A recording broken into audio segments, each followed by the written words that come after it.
और आज की वीडियो में हम एक्सप्लेन करने वाले हैं Ben 10 classic the last laugh episode को, जहां पे हम देखने वाले हैं कि कैसे बेन टेनिसन अपने सबसे बड़े डर से सामना करेगा। और इस कहानी की शुरुआत होती है एक सर्कस से, जहां पे कुछ चोर एक यॉर्ड को लूट के भाग रहे होते हैं, पर तभी वहां पे रिपजॉस आके उन दोनों में से एक चोर को पानी के अंदर घसीट लेता है। और जब दूसरा चोर रिपजॉस को देखता है तो वो भागने लगता है। रिपजॉस उसका पीछा करता है और वो चोर उसे रोकने के लिए हॉट डॉग के एक भरे हुए आउटलेट को उसके ऊपर गिरा देता है, जिस वजह से वहां पे आग लग जाती है। आग लग जाने के कारण रिपजॉस की सांसें थम सी गई थी। वो चोर सोचता है कि अब इस बला से पीछा छूटा और वो जाने लगता है, पर रिपजॉस लकड़ी के बने हुए उस पुल को तोड़ के पानी में जाता है और एक बार वापस से उस चोर के सामने खड़ा हो जाता है और उसे तेजी से फेंकता है। उन चोरों के पकड़े जाने के बाद में एक पुलिस वाला रिपजॉस से कहता है, तुम सर्कस के नमूनों को कोई कुछ भी कहे, पर तुम हो बड़े कमाल के। रिपजॉस जवाब देता है, मैं कोई सर्कस का नमूना नहीं,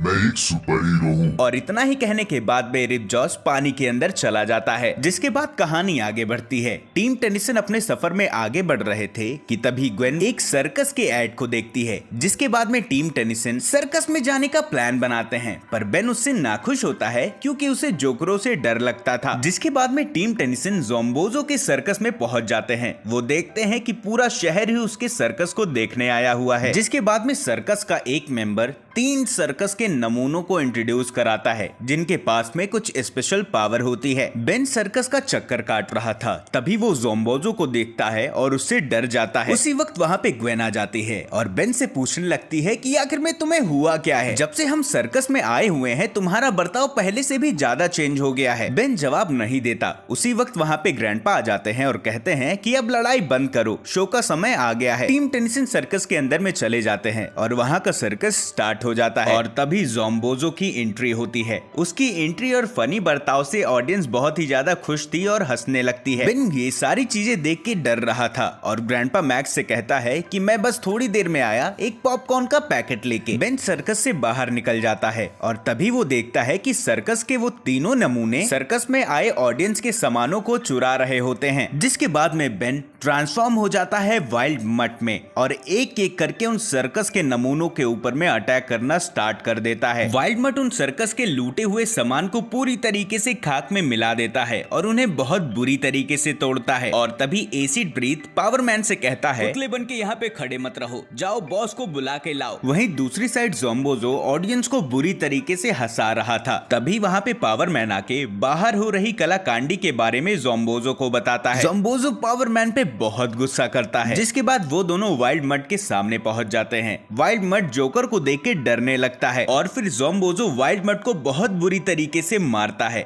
वाइल्ड मट उसे कुछ कर भी नहीं पाता क्योंकि बेन जोकरों से डरता है। ज़ोम्बोज़ो अपने जोकरों से कहता है कि तुम सब इसे मिलके नहीं रोक पाए, जबकि ये एक मामूली सा डरपोक बिल्ला है। जिसके बाद वो तीनों सर्कस के नमूने वहाँ पे मौजूद टावर को वाइल्ड मट के ऊपर गिरा देते हैं। वाइल्ड मट को रोकने के बाद में ज़ोम्बोज़ो अपने ऑडियंस के पास चला जाता है और वो सर्कस के नमूने वापस से चोरी करने। तभी हम देखते हैं कि मलबे के नीचे से ओमनिट्रिक्स डिस्चार्ज होती है और बेन अपने डिफॉल्ट रूप में बाहर निकलता है। दूसरी साइड हम देखते हैं कि सर्कस अब वहाँ से गायब हो चुका था। सर्कस में मौजूद ऑडियंस का बर्ताव बहुत चेंज हो चुका था। वो अलग तरीके से हंस रहे थे। बेन ग्रैंडपा मैक्स से पूछता है कि आखिर में वो सर्कस कहाँ चला गया और ग्वेन कहाँ है। ग्रैंडपा मैक्स की हालत इतनी खराब थी कि वो किसी भी चीज का जवाब नहीं दे पा रहे थे। तभी हम देखते हैं कि ज़ोम्बोज़ो अपने सर्कस के साथ में निकल चुका है और उन सर्कस के नमूनों ने ग्वेन के साथ कुछ और बच्चों को किडनैप कर लिया था। वहीं दूसरी side grandpa max and Ben Gwen को ढूंढने निकल पड़ते हैं। बेन बताता है, हो सकता है शो के दौरान में ज़ोम्बोज़ो ने पूरे ऑडियंस को हिप्नोटाइज कर लिया हो, पर वो ग्वेन को लेके क्यों गया? ग्रैंडपा मैक्स कहते हैं कि मुझे इन सब बारे में नहीं पता, पर बेटे तुम फिक्र मत करो, हम उस जोकर को रोक लेंगे। और मुझे ये नहीं समझ में आता कि तुम इन सब से इतना परेशान क्यों हो। बेन कहता है कि वादा करिए आप हंसेंगे नहीं। और ग्रैंडपा मैक्स से बताता है कि मुझे जोकरों से डर लगता है। ग्रैंडपा मैक्स बेन को समझाते हैं, हर कोई किसी ना किसी चीज से डरता है बेन। मैं जब छोटा था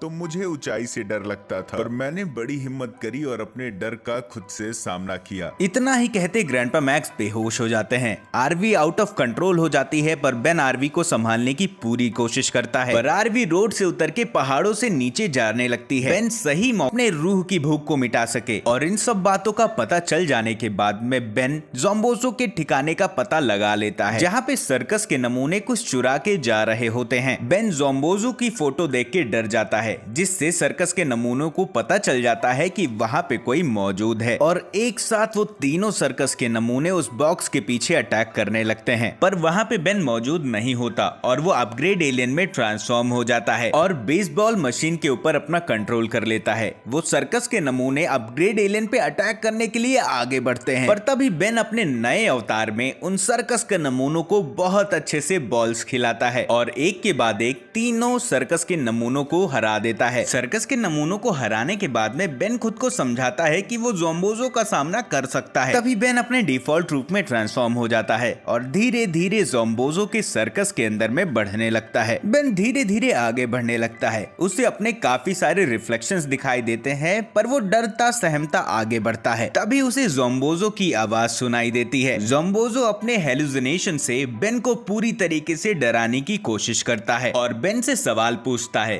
क्या तुम उस डॉगी को जानते हो या फिर उस अपग्रेड एलियन को, या तो तुम खुद कोई नमूने हो? बेन उसे जवाब देता है कि मैं कोई नमूना नहीं हूँ। ज़ोम्बोज़ो बेन को अलग अलग हेलुसिनेशन से रोकने की कोशिश कर रहा था। बेन उन सारी चीजों से डर तो रहा था, पर सामना भी कर रहा था। तभी ज़ोम्बोज़ो खुद बेन के सामने आ जाता है। बेन उससे पूछता है कि आखिर में तुम चाहते क्या हो, जिसके बाद में ज़ोम्बोज़ो अपनी मशीन को दिखाता है। उस मशीन से एक वायर निकलती है जो कि ज़ोम्बोज़ो से सीधा कनेक्ट हो जाती है और ज़ोम्बोज़ो हवा में उड़ने लगता है और बेन को बताता है कि मैं बस वही चाहता हूँ जो कि हर एक सच्चा जोकर चाहता है, ऑडियंस की हंसी, जिसके बाद में मैं उनकी पॉजिटिव एनर्जी को चुरा सकूं और उन्हें खा सकूं। बेन ज़ोम्बोज़ो से कहता है कि मुझे मेरी कजन वापस चाहिए। ज़ोम्बोज़ो बताता है कि वो तो सर्कस वालों के साथ में भाग गई, और ग्वेन की ऐसी हालत देख के बेन बहुत गुस्सा हो जाता है। ज़ोम्बोज़ो से कहता है कि तुम मजेदार हो, पर डरावना इसे नहीं कहते, और इतना ही कहने के बाद में वो गोस्ट फ्रीक में ट्रांसफॉर्म हो जाता है। गोस्ट फ्रीक को देखने के बाद में ज़ोम्बोज़ो कहता है कि मैं टिकट बेचता हूँ, खरीदता नहीं हूँ बच्चे। जिसके बाद में गोस्ट फ्रीक ज़ोम्बोज़ो को